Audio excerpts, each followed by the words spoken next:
Boa tarde, queridos. Vamos iniciar agora a nossa quarta e última competência da disciplina Português Instrumental. Essa competência nós intitulamos revisão, né? Então vamos trabalhar aqui alguns conteúdos, como fonologia, regência, verbos, crase. E é isso que vamos agora trabalhar um pouquinho e vocês poderão aprofundar com mais cuidado na apostila. Até porque esse é um tema, né, bem mais abrangente e realmente necessita que vocês vão até a apostila e possam então ver os exemplos que lá estarão mais detalhados. Vamos começar com fonologia. O que vem a ser fonologia? A fonologia é o ramo da linguística que estuda o sistema sonoro de um idioma. Ao estudar a maneira como os fones, ou seja, os sons, se organizam dentro de uma língua, classifica-os em unidades capazes de distinguir significados, que são chamadas de fonemas. Dá-se o nome de fonema ao menor elemento sonoro capaz de estabelecer uma distinção de significado entre as palavras. Nos exemplos a seguir, vocês vão poder observar os fonemas que marcam a distinção entre os pares de palavra. Por exemplo, amor, ator. Morro, corro. Vento, sento. O fonema não deve ser confundido com a letra. Na língua escrita, representamos os fonemas por meio de sinais chamados letras. Portanto, letra é a representação gráfica do fonema. Na palavra sapo, por exemplo, a letra S representa o fonema C. Na palavra brasa, a letra S representa o fonema Z. Acentuação. É um outro conteúdo agora que vamos trabalhar, lembrando que vocês deverão aprofundar esse conteúdo no caderno de vocês. Esse material está bem mais explicitado, com uma maior quantidade de exemplo, que facilitará a compreensão. Acentuação. Baseiam-se na constatação de que, em nossa língua, as palavras mais numerosas são as paroxítonas, seguida pelas oxítonas. A maioria das paroxítonas, elas terminam em A, E, O e EM, podendo ou não ser seguida de S. Essas paroxítonas, por serem maioria, não são acentuadas graficamente. Já as proparoxítonas, por serem pouco numerosas, são sempre acentuadas. Esse exemplo nós temos lá de várias palavras, né, da nossa língua portuguesa que sofreram algumas alterações com as novas regras gramaticais. Vocês podem então olhar com mais cuidado e ver quais foram as palavras que continuam acentuadas e as que passaram por algumas mudanças. A crase. Quando é que nós utilizamos a crase? A palavra crase é de origem grega e significa fusão, mistura. Na língua portuguesa é o nome que se dá à junção de duas vogais idênticas. É de grande importância a crase da preposição a com o artigo feminino a ou as, com o pronome demonstrativo a, com o a inicial dos pronomes aquele ou aqueles, aquelas ou aquelas, aquilo, e com o a do relativo a qual ou a quais. Na escrita, utilizamos o acento grave para indicar a crase. O uso apropriado do acento grave depende da compreensão da fusão das duas vogais, às quais eu já me referi anteriormente. É fundamental também para o entendimento da crase dominar a regência dos verbos e nomes que exigem a preposição. Por exemplo, vou à igreja. Então, escrita, a gente colocaria vou a craseado, igreja. Nesse exemplo, temos a ocorrência da preposição a, exigida pelo verbo ir a algum lugar, e a ocorrência do artigo a, que está determinando o substantivo igreja. Quando ocorre esse encontro das duas vogais e elas se unem, a união delas é indicada pelo acento grave. Um outro exemplo aqui, que vocês podem ver aí na tela, a menina vai à praia. Nessa parte é feita a análise sintática, função, vai a, esse a é uma preposição. A praia, nessa parte é feita a análise morfológica, classe, a praia, a é artigo. A menina vai à praia. Escrevendo, a gente colocaria a menina vai a craseado praia. Ortografia. A ortografia se caracteriza por estabelecer padrões para a forma escrita das palavras. Essa escrita está relacionada tanto a critérios etimológicos, ligados à origem das palavras, quanto fonológicos, ligados aos fonemas representados. É importante compreender que a ortografia é fruto de uma convenção. A forma de grafar as palavras é produto de acordos ortográficos que envolvem os diversos países em que a língua portuguesa é oficial. E aí, a melhor maneira de treinar a ortografia é ler, escrever e sempre que houver dúvida, sempre que necessário, consultar um dicionário. Pontuação. Um outro tema que vamos agora trabalhar aqui, alguns sinais importantes, de pontuação. Os sinais de pontuação são recursos gráficos próprios da língua escrita. Embora não consigam reproduzir toda a riqueza melódica da linguagem oral, eles estruturam os textos e procuram estabelecer as pausas e as entonações da fala. Basicamente, tem como finalidades, primeiro, assinalar as pausas e as inflexões de voz, entoação na leitura, separar palavras, expressões e orações que devem ser destacadas e esclarecer o sentido da frase, afastando qualquer ambiguidade. A vírgula. A vírgula, ela indica uma pausa pequena, deixando a voz em suspenso à espera da continuação do período. Ela pode ser usada, por exemplo, após os advérbios sim ou não, usados como resposta no início da frase. Vamos ver os exemplos aqui. Você gostou do vestido? Sim, vírgula, eu adorei.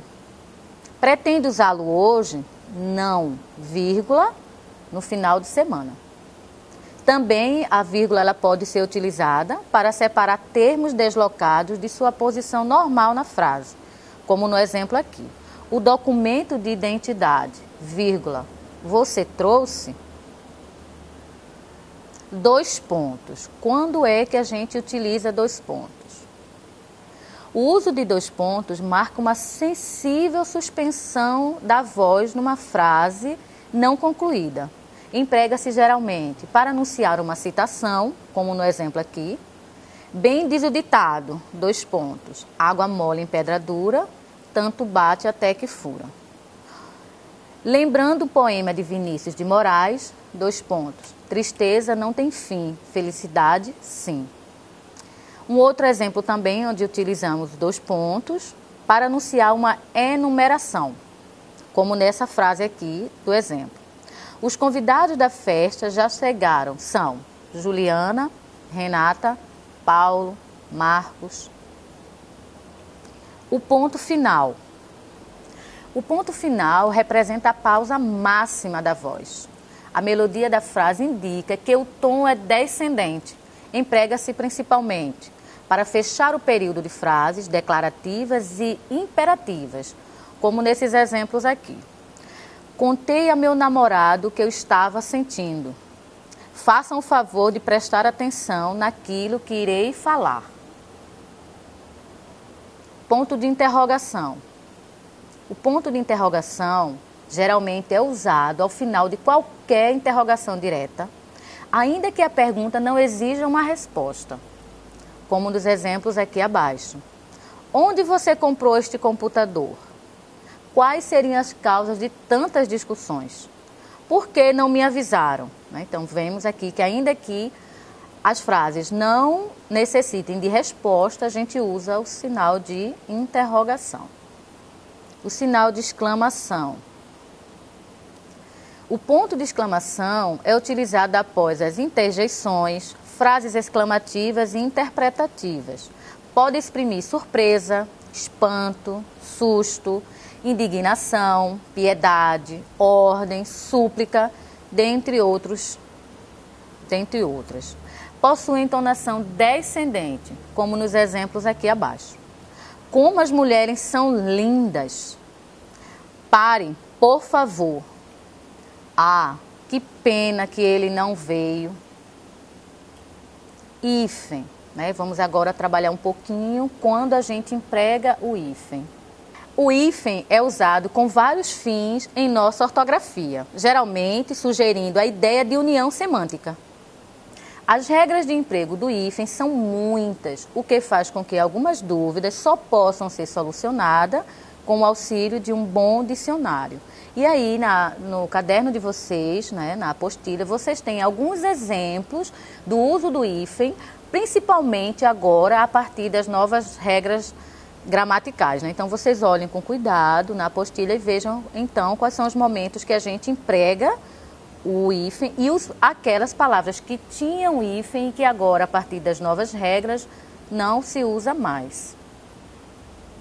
O uso dos porquês. Porquê separado. A palavra porquê separado. A forma porquê separado é a sequência de uma preposição por e um pronome interrogativo que. Equivale a por qual razão, por qual motivo. Então, vamos ver os exemplos abaixo. Desejo saber por que você voltou tão tarde para casa. Por que você comprou este casaco? Né? São os exemplos do uso do porquê separado. Há casos em que porquê representa sequência, preposição, mais pronome relativo, equivalente ao pelo qual, ou alguma de suas flexões, pela qual, pelas quais, pelos quais, como nos exemplos aqui. Estes são os direitos porque estamos lutando. O túnel por que passamos existe há muitos anos. Agora o porquê separado, acentuado. Caso surja no final de uma frase, imediatamente antes de um ponto final de interrogação, de exclamação ou de reticência, a sequência deve ser grafada, ou seja, o porquê acentuado. Pois, devido à posição na frase, o monossílabo que passa a ser tônico, como nos exemplos aqui. Estudei bastante ontem à noite. Sabe por quê? Será deselegante se você perguntar novamente por quê. Porque junto, quando é que usamos a palavra, né? Porque junto. A forma porque é uma conjunção, esse porque junto é uma conjunção, equivalendo a pois, já que, uma vez que, como, costuma ser usado em respostas para explicação ou causa. Vejam os exemplos aqui. Vou ao supermercado porque não temos mais frutas. Você veio até aqui porque não conseguiu telefonar? O porquê junto, acentuado. Essa forma representa um substantivo. Significa causa, razão, motivo e normalmente surge acompanhada de palavra determinante. Artigo, por exemplo. Vamos ver aqui alguns exemplos. Não consigo entender o porquê de sua ausência. Existem muitos porquês para justificar esta atitude. E você não vai à festa? Diga-me ao menos um porquê. Estrangeirismo. Vamos ver aqui um pouquinho o que é estrangeirismo. Estrangeirismo é o processo que introduz palavras vindas de outros idiomas na língua portuguesa. A maioria das palavras da língua portuguesa tem origem latina, grega, árabe, espanhola, italiana, francesa ou inglesa. Essas palavras são introduzidas em nossa língua por diversos motivos, sejam eles fatores históricos, socioculturais e políticos, modismo ou avanços tecnológicos. As palavras estrangeiras geralmente passam por processo de aportuguesamento fonológico e gráfico. A Academia Brasileira de Letras, órgão responsável pelo vocabulário ortográfico de língua portuguesa, tem função importante no aportuguesamento dessas palavras. As pessoas, em geral, estão tão acostumadas com a presença dos estrangeirismos na nossa língua que muitas vezes desconhecem uma série de palavras que têm sua origem em outros idiomas, né? Vou citar aqui um exemplo. A palavra abajur vem do francês abajur, que quer dizer luminária de mesa. Baguete, né, que é um tipo de pão. Do francês baguette, pão francês fino e longo, né? Então a gente tem alguns exemplos de palavras que foram incorporadas à nossa língua e que são de origens de outros países. Abreviações. Como é que a gente geralmente faz abreviações? Qual é geralmente a forma correta de se fazer abreviação? A abreviatura ela é um recurso convencional da língua escrita e que consiste em representar de forma reduzida certas palavras ou expressões. A regra geral para a abreviatura das palavras é muito simples. Basta escrever a primeira sílaba e a primeira letra da segunda sílaba, seguidas de ponto abreviativo, né? Vou dar dois exemplos aqui. A palavra brasileiro. A gente escreve a primeira sílaba, bra, o S da segunda sílaba e o ponto.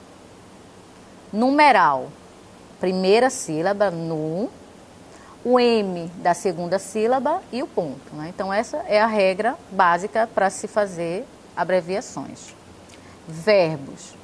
Nessa parte aqui, a gente vai ver de forma muito sucinta a questão de verbos, né? Vocês precisam aprofundar isso na apostila, inclusive procurar outras fontes para compreender melhor, porque a gente sabe que verbos, né? Trabalhar com a questão do verbo, ela é muito complexa, exige várias formas, então é necessário que vocês procurem outros livros, leiam com mais cuidado a apostila para entender melhor esse assunto que eu vou aqui de forma sucinta explicar a vocês.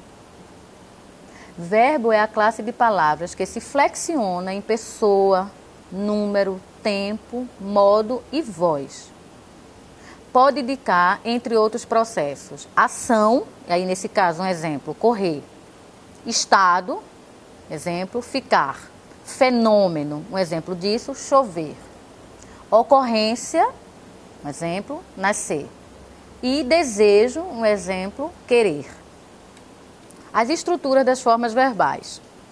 Do ponto de vista estrutural, uma forma verbal pode apresentar os seguintes elementos. Primeiro, o radical, que é a parte invariável que expressa o significado essencial do verbo, como no exemplo aqui. Falei, falava, falam. O radical aqui é o fal, F-A-L. O tema é o radical seguido da vogal temática, que indica a conjugação a que pertence o verbo. São três essas conjugações. A primeira, vogal temática ar, e aí nesse caso, falar, o exemplo, né, para a vogal A. Segundo, vogal temática E, vender, um exemplo, aí letrinha E. Vogal temática I, a terceira. Um exemplo aqui, partir. A desinência como modo temporal, que é o elemento que designa o tempo e o modo do verbo. Um exemplo, falávamos, indica o pretérito imperfeito do indicativo. Um outro exemplo, falasse, indica o pretérito imperfeito do subjetivo. Subjuntivo. Desinência, número pessoal. É o elemento que designa a pessoa do discurso. Primeira pessoa, segunda pessoa, terceira pessoa. E o número, singular ou plural. exemplos aqui. Falamos. Esse verbo indica a primeira pessoa do plural. Falavam indica a terceira pessoa do plural. A classificação dos verbos. Os verbos eles se classificam em A, regulares, são aqueles que possuem as desinências normais de sua conjugação e cuja flexão não provoca alterações no radical, como por exemplo, canto, cantei, cantarei, cantava, cantasse. Irregulares são aqueles cuja flexão provoca alterações no radical ou nas desinências. Por exemplo, faço, fiz, farei, fizesse. Então a gente observa aí que há alteração na flexão das palavras. Letra C, defectivos. Quais são os verbos defectivos? São aqueles que não apresentam conjugação completa. E aí eles se classificam em impessoais, unipessoais e pessoais. Os verbos impessoais são aqueles que não têm sujeito. Normalmente são usados na terceira pessoa do singular. Os verbos unipessoais são aqueles que, tendo sujeito, conjugam-se apenas nas terceiras pessoas do singular e do plural. E os verbos pessoais não apresentam algumas flexões por motivos morfológicos ou eufônicos. Então, aqui um pouquinho agora, vamos trabalhar concordância, né? Saber um pouco o que é concordância verbal e concordância nominal. Concordância verbal. Nesse caso, existe uma concordância em número e pessoa com o sujeito, né? Vejam alguns exemplos aqui. A falta de exercícios físicos ou a má alimentação são prejudiciais à saúde. O aluno ou os alunos responsáveis pelo ato serão punidos.